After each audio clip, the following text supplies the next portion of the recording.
जय श्री राम दोस्तों।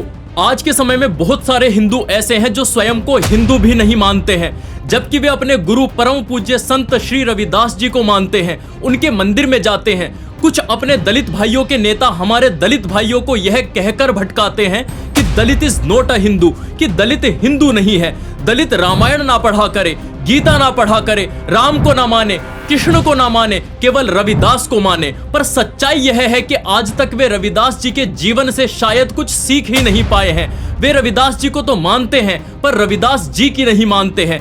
दोस्तों, आज मैं आपको प्रमाण सहित बताऊंगा कि रविदास जी स्वयं को हिंदू मानने में गर्व की अनुभूति करते थे और दुश्मनों के सामने भी बिना डरे छाती ठोककर स्वयं को सनातनी हिंदू बताते थे। दोस्तों, संत रविदास जी के समय में मुख्य मुस्लिम शासक सिकंदर लोदी था।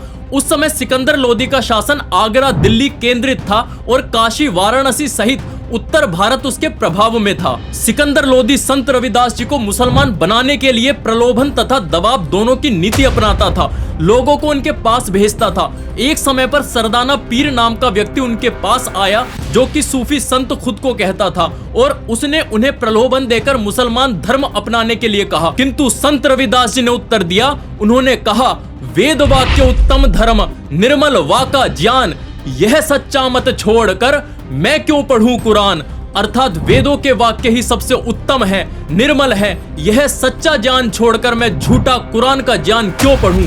सरदाना पीर ने इस बात पर फिर कहा और रविदास जी को प्रलोभन दिया कि मुस्लिम धर्म में आओगे तो जन्नत मिलेगी, 72 हूर मिलेंगी, इसलिए इसे अपना लो।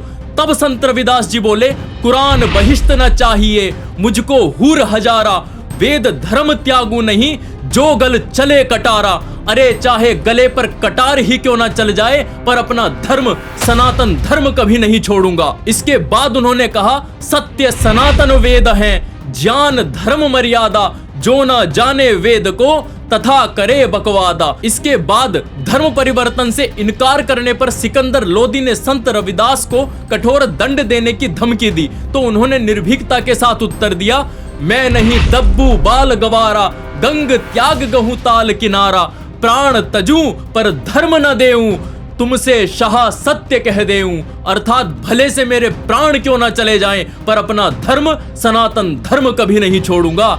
इसके बाद वे कहते हैं कि चोटी शिका कबहू नहीं त्यागूं, वस्त्र समेत देह भल त्यागूं। अर्थात भले से मेरा शरीर ले लो, मेरे प्राण ले लो, पर मैं कभी अपनी चोटी शिखा नहीं छोड़ूंगा। मित्रों, संत रविदास जी ने किसी भी प्रलोभन में आकर यह सनातन धर्म नहीं छोड़ा। उन्होंने धर्म की रक्षा की, सनातन की रक्षा की। इसलिए मित्रों, यह समय है जाति भेद को मिटाकर एक हिंदू राष्ट्र के ध्वज के नीचे एकत्रित होने का। यह समय है अपने अपने विचारों को एक तरफ करके केवल हिंदू राष्ट्र के विचार को सुदृढ़ करने का। यदि अभी एक नहीं हुए तो बट बट कर हमेशा कटते रह जाओगे।